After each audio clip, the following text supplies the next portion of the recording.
देखो जब से रामचंद्र जी वन में आए तो राम जी को एक नई माता मिली और एक नए पिता मिले। कौन? नए पिता मिले जटायु और नई माता मिली कौन? शबरी।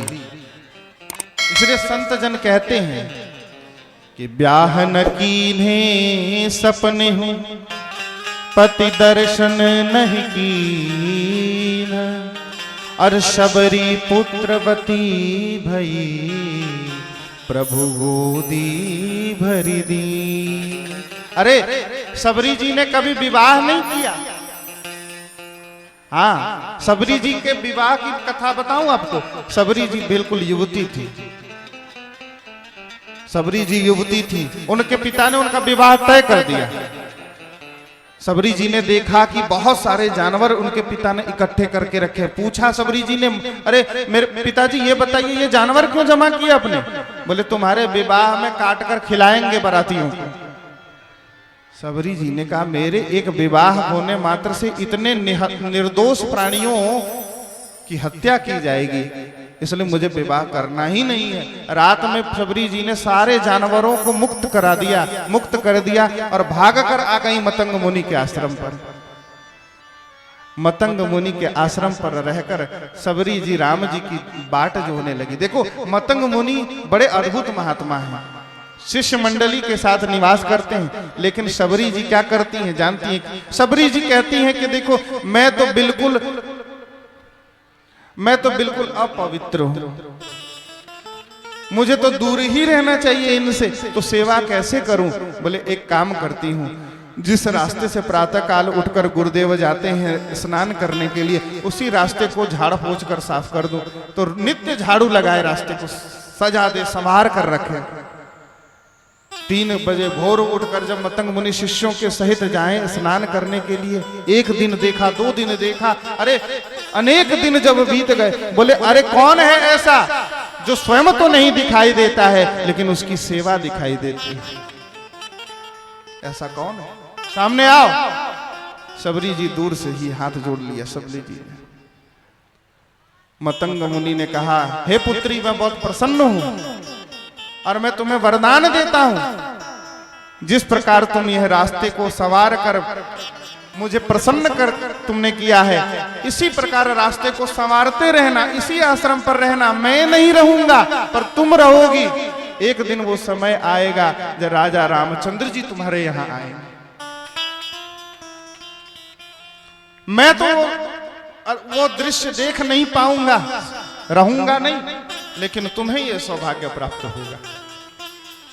और तब से शबरी जी ने भगवान की बड़ी बाट जो ही, नित्य रास्ते को झाड़ू लगाती, कंकड़ बीनती कि राम आएंगे। जवानी में गुरुदेव ने कहा था, तो युवती थी, गुरुदेव की वाणी पर ऐसा अटूट विश्वास, बुढ़ापा आ गया लेकिन गुरुदेव की वाणी पर अविश्वास नहीं किया। जब गुरुदेव ने कहा है तो राम जी आएंगे तो आएंगे। इसलिए कहा सदगुरु वैद वचन विश्वासा। गुरुदेव की वाणी पर ऐसा विश्वास हो तो भगवान के मिलने में कोई संदेह नहीं महाराज। हाँ, लेकिन गुरुदेव आज स्थिति क्या है? गुरुदेव ने मंत्र तो दे दिया लेकिन मंत्र के प्रति हमारा वो विश्वास नहीं है, तो मंत्र कहां से काम करेगा भाई? विश्वासो फलदायक, विश्वास ही फल देता है। विश्वास यदि होगा तो देखो, विश्वास यदि है, श्रद्धा है, तो हरिद्वार ऋषिकेश जाओगे ना, तो जो गंगा जी का जल वो साक्षात भगवान का चरणामृत समझकर सिर लगाओगे, वो चरणामृत समझ में आएगा। और यदि विश्वास भरोसा नहीं है तो गंगा जी भी साधारण नदी के समान दिखाई देगी। यदि विश्वास भरोसा है तो भगवान के सामने रखा हुआ नैवेद्य प्रसाद समझ में आएगा, और यदि विश्वास नहीं है तो भगवान के सामने रखा हुआ प्रसाद भी साधारण पदार्थ समझ में आएगा। विश्वास होगा तो गुरुदेव को साक्षात नारायण का स्वरूप समझोगे, विश्वास नहीं होगा तो गुरुदेव को साधारण इंसान समझकर तुम उनका तिरस्कार कर दो। विश्वास होगा तो मूर्ति मैं भी मूर्ति को भी भगवान जानकर भगवान मानकर उनके आगे सिर झुकाओगे, विश्वास नहीं होगा तो भगवान की मूर्ति भी साधारण पत्थर समझ। भगवान आगे चलकर पंपा सरोवर पर पहुंचे, सबरी जी के पास पहुंचे। धन्य है महाराज, सबरी जी अब तक प्रतीक्षा करती रही भगवान आएंगे। भगवान आ गए और जब भगवान आए आंखों में आंसू आ गए तो सोचा कि क्या खिलाऊं, कैसे खिलाऊं। जब भगवान आ गए भाव विह्वल हो गई तो क्या किया। लिखा है प्रेम पत्तन ग्रंथ में कि लेकर आई, क्या लाई, बोले फल लेकर आई। क्या? भुक्तवा फल चतुष्टयम, भुक्तवा भक्षण करके स्वयं चख कर लाकर भगवान को देती है। भगवान प्रेम सहित प्रभु खाए, बार बखानी। भगवान ने बखान करके खाया। किसी ने पूछा भाई ये बताओ, शबरी जी कहा निम्न कुल में जन्मी, कहा रामचंद्र जी क्षत्रिय, फिर जूठा क्यों खाया? अरे भैया इतना भजन किया शबरी जी ने, उनका देहाभिमान ही नष्ट हो गया। जिसका देहाभिमान नष्ट हो गया उसके लिए शरीर के धर्म की बाधा नहीं होती उसके जीवन में। महाराज शबरी जी को कहा, भगवान ने कहा मैं आपकी स्तुति करता हूं क्योंकि आप नवधा भक्ति स्वरूपा है। प्रथम